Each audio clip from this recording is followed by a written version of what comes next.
Bonjour à tous, enfin nous voici de retour, la revue Éléments est de retour sur TV Liberté. Alors la surprise, première surprise, après cette longue attente, Olivier François ne présentera pas cette émission. Je sais, beaucoup de gens vont déjà être déçus et on va déjà demander à notre ami Christophe Maximilien, c'est comme ça? Vous voulez, André Maximilien. Christophe, qu'est devenu Olivier François? Il paraît qu'il a...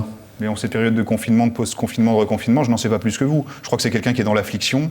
Il paraît que des virus traînent. Ce garçon a perdu le goût. Il a perdu le goût des aliments, le goût d'autres choses. Il confond un peu tout, mais on lui souhaite un bon rétablissement. Oui, de toute façon, on le retrouvera à la prochaine émission. Dès la prochaine émission, il sera pimpant et frais comme un gardon, c'est évident. Voilà, donc vous pouvez rester. D'ici 2 mois, vous aurez Olivier François. Plus sérieusement, nous, depuis 1 an, on n'a pas fait d'émission, quasiment 1 an, parce que c'était au mois de février, quelque chose comme ça. Vers février. On a multiplié les vignettes. Hein. On multiplié les vignettes, c'est vrai, mon cher François. Mais on a surtout travaillé, on a fait plein de revues. Alors, bien sûr, je ne suis pas le seul sur le plateau. J'ai le grand directeur qui est avec moi. Bonjour. Pascal Esséric, bonjour. Bonjour Patrick. Qui fait son timide, mais il a plein de cartouches à vous présenter.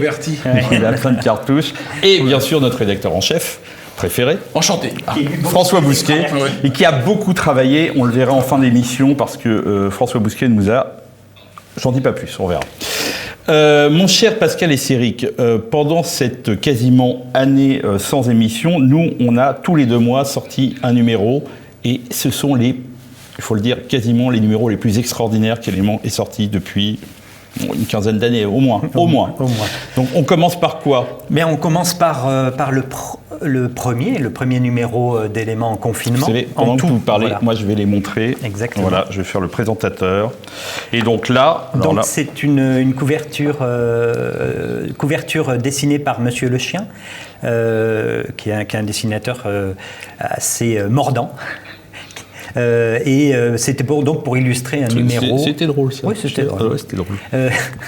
C'est pour illustrer un numéro sur les États-Unis, sur la classe ouvrière blanche américaine, avec un entretien assez détonnant du prix Nobel d'économie. Et à relire cet entretien, ce dossier, à la lumière de ce qui se passe aujourd'hui aux États-Unis, du vote Trump, etc., je crois qu'il y a beaucoup de... Ça reste d'actualité. Oui, ça reste vraiment d'actualité. Ensuite, on a... Avec un dossier BD. Oui, un dossier BD, il ne faut pas l'oublier. Éléments, on reste toujours attaché au 9e art. Et donc voilà. Après, on est parti. En tout, on a sorti donc 4 numéros sous confinement. On est resté en kiosque, alors que beaucoup de nos confrères ont déserté le kiosque pour se concentrer sur l'abonnement. Nous, on pense que il faut privilégier les deux, à la fois l'abonnement et le kiosque, être présent physiquement. Pour faire découvrir la revue à des nouveaux publics. Dans ce numéro sur la surpopulation, le dossier c'était la surpopulation qui a été dirigé par Fabien Niasgoda. C'est un numéro qui a fait parler de lui, notamment pour les philosophes. Les philosophes de David Lépée. Ensuite, on a entamé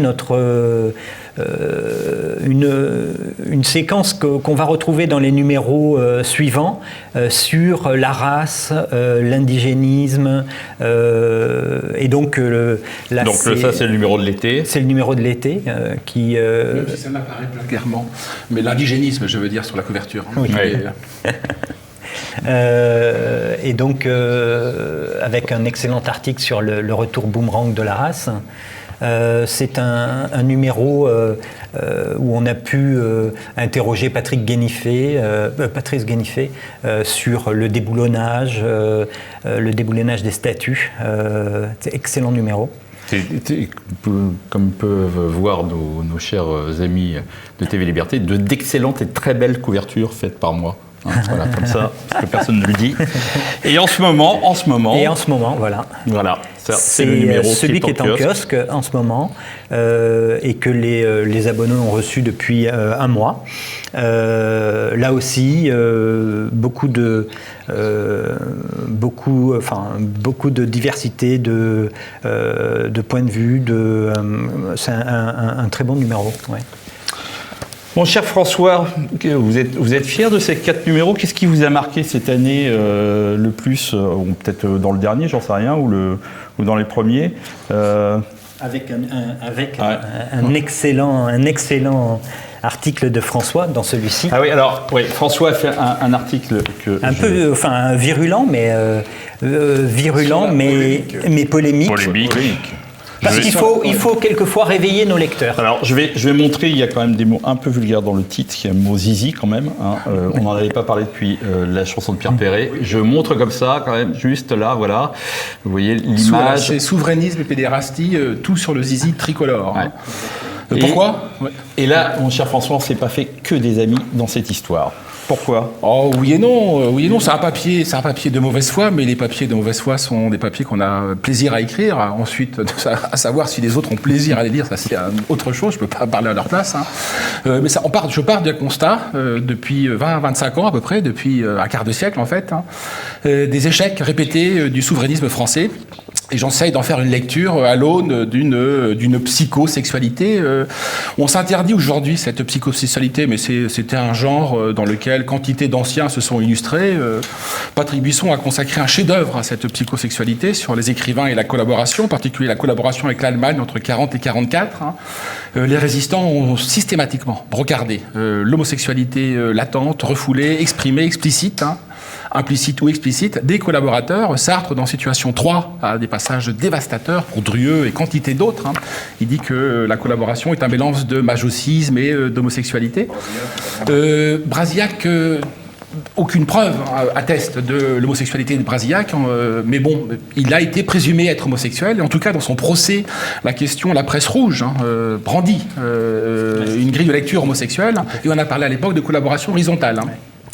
Je ne veux pas dire par là que tous les gens qui regardaient l'Allemagne en étaient de la jaquette. Mais pour autant, à l'époque, on en parlait librement. Aujourd'hui, on ne peut plus en parler librement. Et donc, je me suis intéressé, je constate que dans l'entourage de Marine Le Pen, Madonna PD, le mot de Frédéric Mitterrand, un grand producteur dit, du reste, qu'il voit débarquer Marine Le Pen dans un café du 16e arrondissement, et il a l'impression que c'est Sheila qui arrive entourée de ses garçons coiffeurs. Mais non, c'est Marine Le Pen avec ses garçons.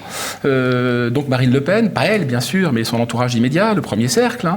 Dupont-Aignan, pas lui bien sûr, mais dans l'entourage, il y a eu des affaires il y a un an, en particulier l'éviction de Jean-Frédéric Poisson, Manif pour tous, de la liste que Dupont-Aignan présentait Debout la France, on peut dire coucher la France, pour parler comme les communistes en 40-44, a été écarté, et il y a eu des présomptions et le dernier en date étant Asselineau qui a deux procès aux fesses, si je puis dire, de très proches, et qui lui reprochent du harcèlement sexuel sur garçons, et non pas sur filles en l'occurrence. Donc il semblerait qu'il y ait un droit de cuissage qui s'exerce au sein de son parti. Et je m'interroge en réalité sur ces échecs du souverainisme. Et il me semble que, je le redis, c'est un peu mes mauvaise foi, je suis plutôt pro-PD. J'insiste sur ces mots, PD, pédérastie. Gripari disait les PD sont de droite, les homosexuels sont de gauche. Ça n'est pas une injure pour les homosexuels, ça n'est pas une injure. C'est une injure qu'il dénie aux hétérosexuels. Il faut qu'on parle de PD, les choses sont explicites. Ils sont de droite, dit Gripari. Donc moi je suis plutôt pro-PD, j'ai toujours été, j'ai de l'admiration pour Gripari, pour Pasolini. Donc c'est pas tant cette question-là qui m'intrigue. C'est l'homosexualité refoulée qui me semble apparaître à travers le souverainisme. Pourquoi ? Parce que depuis 20 à 25 ans, Séguin, Chevènement, Philippe de Villiers, Philippot, Marine Le Pen ne franchissent, Marine Le Pen c'est encore autre chose, ne franchissent jamais le Rubicon. Et il me semble voir là, ils sont fascinés par la puissance, fascinés par la loi du père, fascinés par De Gaulle. Vous savez, De Gaulle, Malraux a consacré à De Gaulle le dernier tome de ses anti-mémoires, s'appelle Les chaînes qu'on abat. Et en fait non, De Gaulle c'est le chêne phallique qu'on n'abat pas. Il y a une fascination pour cette figure du père, de la loi, de la Constitution, mais c'est pas une fascination constitutive. Et ça me semble être une marque, en particulier, c'était le reproche qu'on adressait aux homos en 40-44, d'une fascination pour la puissance, mais sur fond d'impuissance. Voilà. Et la critique s'adresse plutôt contre les souverainistes. La souveraineté est quelque chose d'indispensable. C'est une condition, mais c'est une condition nécessaire et pas suffisante en fait. Disons que si on faisait un sondage demain, la France est majoritairement souverainiste. Mais elle ne le sait pas. Mais elle ne le sait pas. Elle ne le sait pas. Pourquoi ? Parce que c'est un mot assez complexe. C'est un des problèmes auxquels se sont heurtés les souverainistes. Chevènement devait être le 3e homme en 2002 et il s'avérait que c'était l'homme en trop. Pourquoi ? Parce que souverainisme est un concept d'intellectuel, de bac, d'étudiants en classe supérieure, de prof. La France périphérique ne comprend pas cette notion de souveraineté, même si elle la comprend en pratique. Mais cela étant dit, la souveraineté est une condition nécessaire mais non suffisante à l'exercice du pouvoir. Et comme le dit souvent Zemmour, on pourrait très bien avoir une république française, islamique, souveraine. Donc l'important, c'est l'identité. Et il me semble qu'il y a... faute de franchir le Rubicon, les souverainistes, en tout cas je pense aux chevènementistes, ne veulent pas parler de cette question de l'identité, c'est un gros mot pour eux, qui allume des signaux d'extrême droite. Donc Chevènement voulait réunir les républicains des deux rives, mais pas au-delà. Donc ils ne veulent pas, toujours pour cette timidité et cette fascination, ce va-et-vient de timidité et de fascination pour la puissance, ils ne veulent pas aborder cette question de l'identité qui est centrale. Or moi je maintiens, j'ai beau être aristotélicien, j'ai beau nous tous presque le sommes, penser que la politique est constitutive de l'être humain, constitutive des sociétés. Il me semble qu'en amont du politique, il y a une identité culturelle, ethnique, religieuse, bref, civilisationnelle, qui, le cas des Français est parlant, les Français deviennent un peuple politique au sens démocratique du terme, en 1789. Pour autant, il faisait peuple bien avant 1789. Donc il y a une antériorité du peuple historique, du peuple identitaire sur le peuple politique. Et ce pas-là, les souverainistes ne veulent pas le franchir, parce que ça reviendrait à s'afficher avec, sur les territoires dans lesquels campent Marine Le Pen ou les identitaires ou d'autres. Donc en fait, c'est un coup de pied aux fesses adressé aux souverainistes. Et j'en aurais fini. C'est que, comme vous le disiez, Patrick, tout le monde est souverainiste comme M. Jourdain, sans le savoir. Donc le souverainisme est à la mode. Moi, je pense qu'il est à la mode. Le Covid a montré à quel point la question de la souveraineté alimentaire, pharmaceutique, industrielle, politique était centrale et déterminante. Mais les souverainistes sont démodés. Et j'en veux pour preuve que moi, j'ai pas envie de voter pour les fesses pincées de Florian Philippot. Ça m'excite pas. Voilà. Pour le cheveu sur la langue de Régis Debray, je suis embarrassé. Je voudrais le secouer par les épaules. Régis, réveille-toi. Par le zosettement de Jean-Pierre Chevènement. Où est ton énergie ? Où est ton virilisme, Jean-Pierre ? Redresse la tête.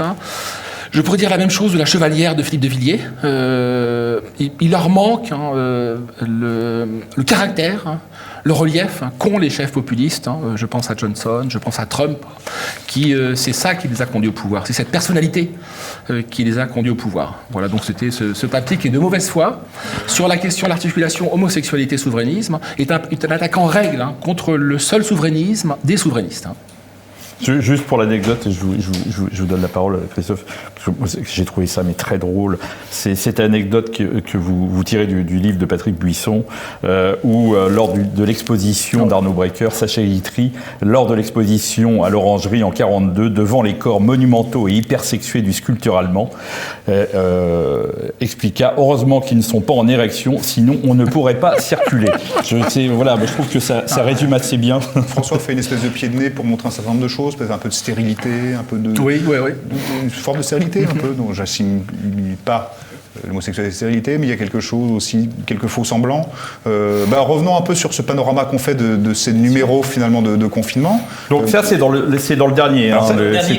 Il se trouve que là, c'est le dernier qui vient de paraître, finalement, en quelque sorte. Donc on a fait 4-5 numéros depuis le confinement, ces numéros de confinement. Moi, j'invite tout le monde à commander ces numéros qui étaient en kiosque, mais à les commander sur le site. Là, on a un site tout nouveau, tout beau, qui est fait pour ça. Donc, commander ces numéros depuis, mais effectivement, quasiment 6 mois, 1 an. Voilà, c'est à découvrir. On parlait, chacun a apporté un peu son écho. Moi, dans le numéro d'avril, par exemple, je me souviens que j'avais voulu m'amuser un peu en parlant de cette figure qui m'est chère du fils unique. Ça me revient un peu à l'idée, où j'avais fait moi-même un petit panorama de grandes figures de fils unique. J'avais utilisé ça, le prince et l'idiot, une espèce de petite dichotomie entre l'imaginaire surpuissant et en même temps impuissant le thème de l'enfant unique qui sont très nombreux. Hein. Voilà, même si c'est une invention moderne, le fils unique. Et puis c'était l'occasion, par exemple, dans ce numéro d'avril, avec la couverture de Monsieur le Chien, de faire des petits portraits, puisque chez les fils uniques, il y a beaucoup de célébrités qui nous sont chères, allant de la singulière tête à claque à des figures de proue magnifiques. On peut citer pêle-mêle, parce que c'est passionnant à découvrir, le grand fils unique, c'est Monterland, mais alors dans la même catégorie, vous avez Monterland, vous avez Morand, vous avez Joseph Conrad, chez les écrivains, il y a beaucoup de... C'est marquant, les figures de fils uniques, des grands génies, et puis vous avez des figures plus rigolotes, je sais pas, vous avez Robert De Niro, vous avez des Elton John, donc il y a tout un mélange de choses tout à fait stupéfiantes, Valérie Larbaud, j'y pense, voilà. Donc voilà, c'est vous me permettez, on veut plus faire de psychologie aujourd'hui, parce que c'est presque un gros mot à l'université, pas de psychologie des peuples, hein, parce que c'est présumé déboucher sur la question raciale. Psychologie sexuelle, j'en parlais sur la question de souveraineté et de l'homosexualité, et moi je trouve que c'est un angle de lecture, la psychologie de l'enfant unique est claire. Mais c'est parce que ces questions se rejoignent, moi je trouve. Tout à fait. Oui, mon cher Pascal, quand on prend tous ces numéros, c'est vrai qu'effectivement, il y a un côté... on a l'impression que ces sujets sont quasiment plus abordés par la presse. Je pense à la surpopulation, je parle de la race, on a pris une claque dans la gueule avec cette histoire de Black Lives Matter, et aujourd'hui, on en voit les conséquences aux États-Unis. Ces sujets... dont le dernier, le mythe de la contre-culture, j'ai l'impression qu'il y a toute une génération de ces personnes qui ont été les parents de la contre-culture qui est en train de se casser la figure, et on est en train de voir dans ces sujets, la surpopulation, la race, la fin de la classe ouvrière blanche, une véritable catastrophe du peuple occidental. C'est un peu ça le but d'Éléments, c'est d'arriver à chaque fois à foutre le bordel dans chaque numéro, parce que là en ce moment vraiment ça plombe l'ambiance, ce genre de sujet. Non, alors la réalité, c'est la réalité qui peut plomber l'ambiance.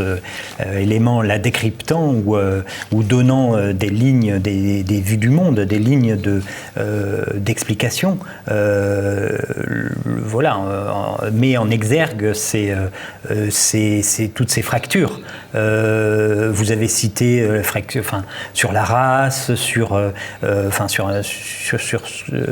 surpopulation, la fin de la classe ouvrière. La classe ouvrière blanche aux États-Unis, mais il y a aussi des fractures, des lignes de fracture sur l'économie. Et moi, j'ai souvenir donc dans ce numéro d'un article de Guillaume Travers sur l'économie des porte-conteneurs. A priori, c'est important le porte-conteneur. Non, mais c'est important. Comme bras armé de la mondialisation, et qui permet de... Vous exagérez, Patrick. On a l'impression d'être austère alors qu'on n'est absolument pas. Et moi, je trouve que nous sommes un vent d'air frais absolu, et on secoue aussi le côtier. Point d'austérité, jamais. Non. Au contraire. C'est vrai, pas un grand souffle nous anime, vraiment un grand souffle. Vous avez raison, le porte-conteneur qui est vraiment le symbole, je veux dire, de la mondialisation. Oui, le bras armé de la mondialisation, et où il arrive à analyser le poids de cette activité qui est hors contrôle du droit, en fait. Et donc, je crois que c'est par exemple un article, enfin une étude carrément, puisque c'est un reportage, entre le reportage et l'étude universitaire, qui a beaucoup marqué, je crois. Alors ouais, c'est un papier, on néglige, ça a l'air de rien, on dit porte-conteneur, c'est pas sexy, vous disiez austère, c'est central, plus de 95% du fret mondial de marchandises, c'est les porte-conteneurs. Donc c'est colossal, ça veut dire que la mondialisation repose sur le trafic. Il faut savoir que l'inventeur de ce conteneur, c'est cette modélisation que l'on trouve dans tous les ports. C'est-à-dire tous les ports, si ce conteneur n'existait pas, on ne pourrait, le trafic commercial s'arrêterait du jour au lendemain. Voilà, de boîte cercueil. Disons, mais le principe, c'est comme le Lego, c'est la fonctionnalité du porte-conteneur. Avec la Kalachnikov, c'est une des formes de mondialisation étonnante. Mais ça, pour expliquer à quel point c'est important, c'est vraiment le passager clandestin de la mondialisation. Or, il est en plein jour, le porte-conteneur. 95% des échanges, c'est colossal. Le papier est titré les sans-papiers milliardaires de la mondialisation. Pourquoi ? Parce qu'ils passent leur temps à externaliser les coûts. À se défausser grâce à un système de pavillons de complaisance. La Mongolie, par exemple, qui n'a aucune mer, est un des principaux pays de pavillons de complaisance. Parce que ça a un prix. Ça n'est pas soumis au même système d'assurance que nous. Si on assurait le porte-container comme on assure notre voiture, si on assurait un porte-container de 3 milliards de marchandises, ce serait hors de prix.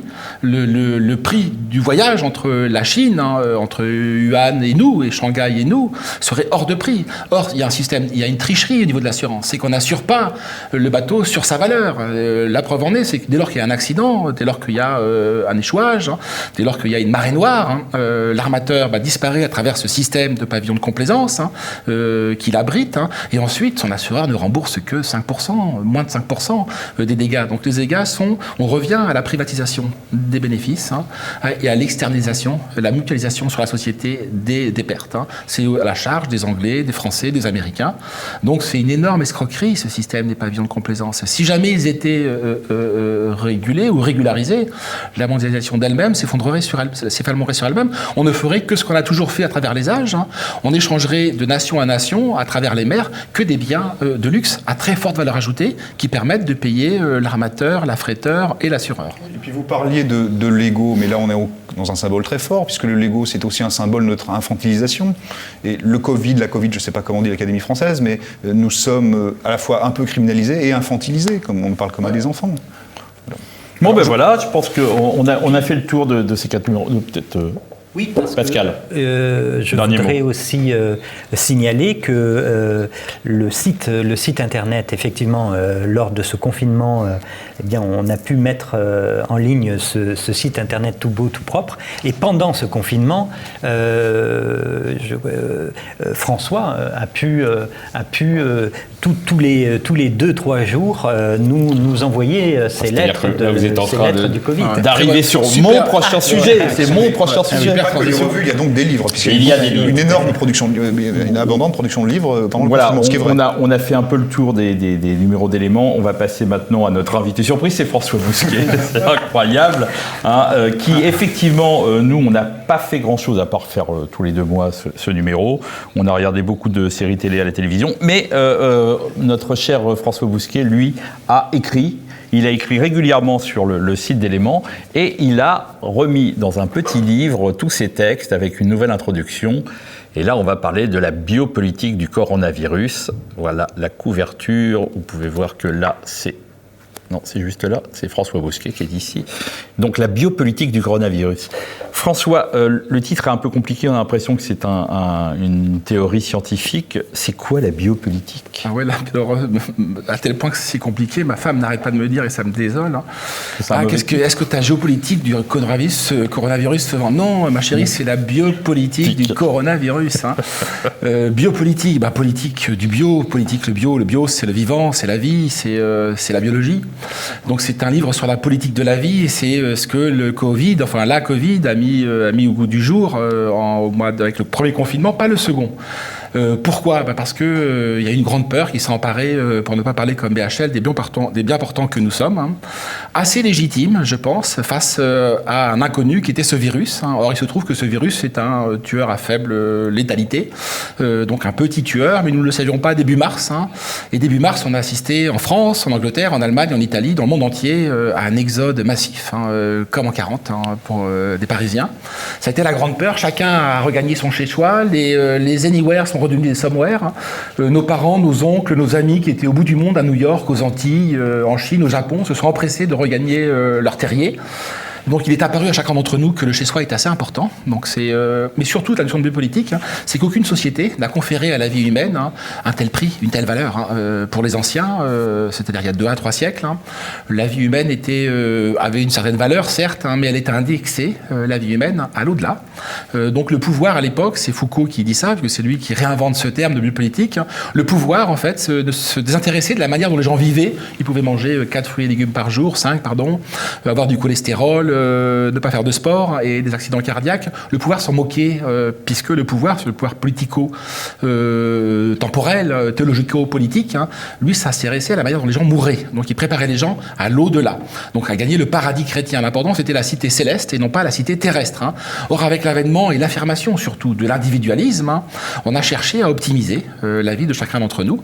L'espérance de vie des hommes est de 79 ans, en France, des femmes de 85 ans, et il apparaît légitime à chacun d'entre nous, puisque les statistiques nous octroient une durée de vie de 79 ans, que nous devons au moins tenir, chacun d'entre nous, nous mâles, hein, 79 ans. Si nous mourons à 70 ans, eh bien, la société n'a pas rempli le contrat. On pourrait quasiment porter plainte. On peut quasiment porter plainte, et c'est une des terreurs qui explique le second confinement. De fait, hein, si les États reconfinent à ce point-là, contre leur population, donc à leur détriment, puisqu'il peut en sortir une insurrection, il peut en sortir une protestation populaire, en tout cas dans les urnes. Hein. Lors du déconfinement, du second confinement, c'est que manifestement, il y a une terreur des procès collectifs, du risque juridique hein, que présente la non-protection par l'État, parce que l'État garantit désormais, c'est ça la politique, hein, l'État garantit aujourd'hui une durée de vie de 79 ans ou 85 ans pour les hommes. Et il est sous-titré, j'en aurais fini, télétravail, famille, patrie, qui est une revanche et un clin d'œil hein, assez amusant, c'est une ligne de crête, Michel Foucault et Maréchal Pétain, mais on n'a jamais autant parlé de familialisme, de nation, de patrie, de chez soi, que lorsqu'on nous confine, hein, donc au lieu de parler de travail, parlons de télétravail, famille, patrie. Voilà, vous retrouvez ça sur le site d'Éléments ou si vous allez à la Nouvelle Librairie. Alors dans quelques jours, enfin, c'est un peu un mystère, mais la Nouvelle Librairie va bientôt avoir, j'ai un scoop, la Nouvelle Librairie va avoir son propre site internet et vous pourrez commander le dernier livre de François Bousquet. Voilà, nous on se retrouve d'ici 2 mois avec Olivier François. Moi je vous retrouve pour une autre émission cette année-là, le mois prochain. Bonjour chez vous.